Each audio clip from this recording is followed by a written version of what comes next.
Agriculture Minister Audley Shaw has announced plans to prevent and control the spread of plant pests across Jamaica's borders. He noted that over the last 15 years, there are at least 9 new pests which affected the agricultural sector. TVJ's Andrew Laidley reports.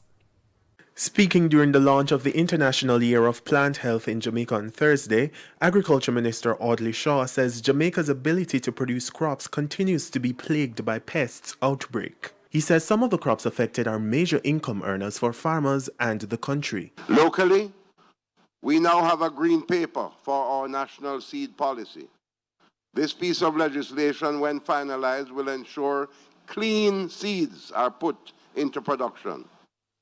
We are modernizing the Plant Quarantine Act to make it more comprehensive to deal with the matters of protection and quarantine, and soon Jamaica will have a modern Plant Health Act in line with international standards.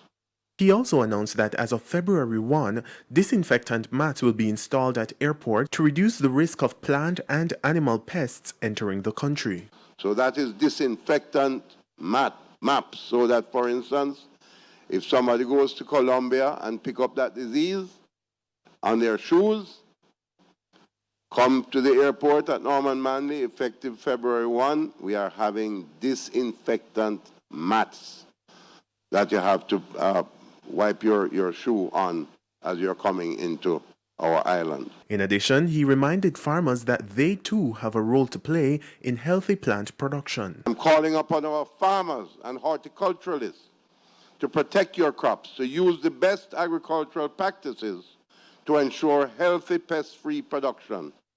Prune your trees and plants and call upon your extension officers if you need help. Mr. Shaw also revealed that the ministry is working with the Mexican government and the Jamaica Constabulary Force, JCF, on an agriculture K9 program to help reduce the number of unauthorized plants and crops being smuggled into the country. Andrew Laidley, TVJ News.